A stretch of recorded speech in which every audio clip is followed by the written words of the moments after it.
ప్రభు యొక్క ఘనమైన నామాన్ని బట్టి ప్రతి ఒక్కరికి వందనాలు చెల్లిస్తూ ఉన్నాను. ఈ ఉదయకాలం రోమిల్ రాసిన పత్రిక 10వ అధ్యాయము 8వ వచనం నుంచి కొన్ని వచనాలు చూసినప్పుడు, అదేమని చెప్పుచున్నది వాక్యము నీ యొద్దను నీ నోటను నీ హృదయములోనూ ఉన్నది. అది మేము ప్రకటించే విశ్వాస వాక్యమే. అదేమనగా యేసు ప్రభువని నీ నోటితో ఒప్పుకొని దేవుడు మృతుల్లో నుండి ఆయన లేపనని నీ హృదయమందు విశ్వసించిన యెడల నీవు రక్షించబడుదువు.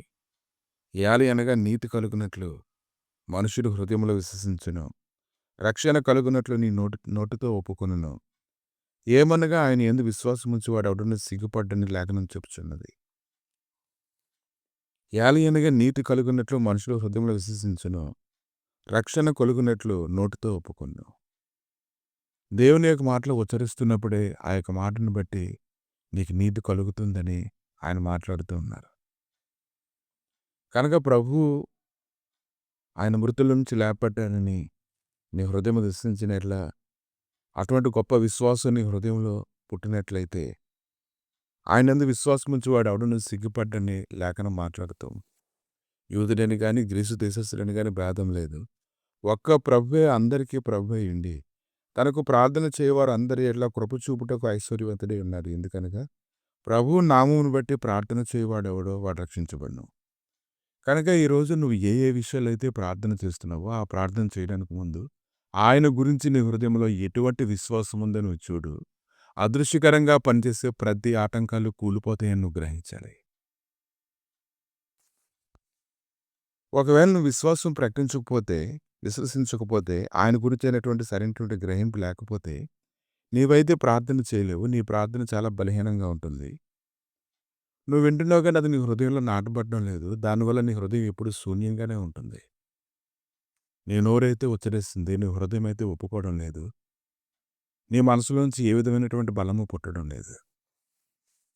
కాబట్టి ప్రకటించబడేటువంటి వారు ప్రకటిస్తూనే ఉన్నారు. అలా ప్రకటించేటువంటి వారి విషయమే ప్రభువు అయితే రోమిలకు రాసిన పత్రిక 10వ అధ్యాయము 15వ వచనంలో, ప్రకటించేవారు పంపబడిన యెడల ఎట్లు ప్రకటించుదురు? ఇందు విషయమై ఉత్తమమైన వాటిని కూర్చిన సువార్త ప్రకటించేవారు పాదములంతా సుందరమైనవి అని వ్రాయబడి ఉన్నది.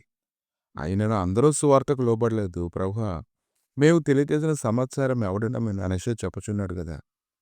కాగా వినుట వల్ల విశ్వాసం కలుగును, వినుట క్రీస్తుని గురించిన మాట వల్ల కలుగును. మనం ఏది పడితే అది వినడం వల్ల విశ్వాసం కాదు. మనుషులు మాట్లాడే సులువైనటువంటి స్థిరం లేనటువంటి మాటల వల్ల, అప్పటికప్పుడు పుట్టిన సాధారణకరమైన మాటల వల్ల నీకు బలం కలగదు. కానీ నీతి కలుగునట్లుగా ఉన్నటువంటి దేవుని యొక్క మాటను విశ్వసించడం వల్ల నువ్వు ఖచ్చితంగా బలాన్ని పొందుకుంటావు. ఆయనను నువ్వు చెప్పున్నదేమనగా వారు వినలేదా? విన్నారు కదా.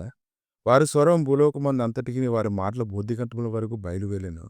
మరియు నేను చెప్పినది ఏమనగా ఇశ్రాయేలులకు తెలియకుండానా జనము కాని వారి వల్ల మీకు రోషం పుట్టించదను, అవివేకమైన జనం వల్ల మీకు ఆగ్రహం కలుగజేతును అని మొదట మోషే చెప్పుచున్నాడు.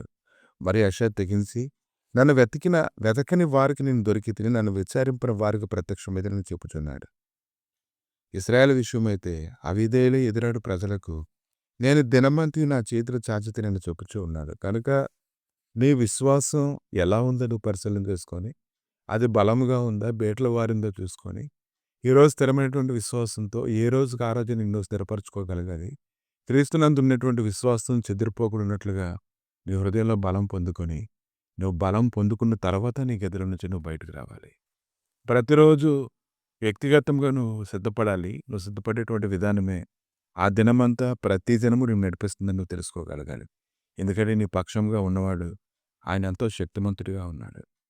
ప్రభువా, ఉదయకాలాన్ని తండ్రి నీ విషయమే విశ్వసించి హృదయంలో ప్రభువా ఎవరైతే గొప్ప విశ్వాసం కలిగిన వారుగా ఉంటారో వారికి నీతి కలుగుతుందని, వారు రక్షించబడతారని, గొప్ప సమాధానము దేవ వారిని ఆవరిస్తుందని మీరు ప్రకటిస్తుండగా నీ గొప్ప సన్నిధి, సమాధానం, మహిమకరమైన స్థితి వారు పొందినట్లుగా సహాయం దయచేసి ప్రభు బలహీనమైనటువంటి విశ్వాసం నుంచి విడుదల పొంది బలమైనటువంటి విశ్వాసంతో వారు నింపబడినట్లుగా సహాయం దయచేసి మీరే మహిమగంత ప్రభావాలు పొందడం యేసుక్రీస్తు నామములు అడిగి వేడుకుంటున్నాము తండ్రి.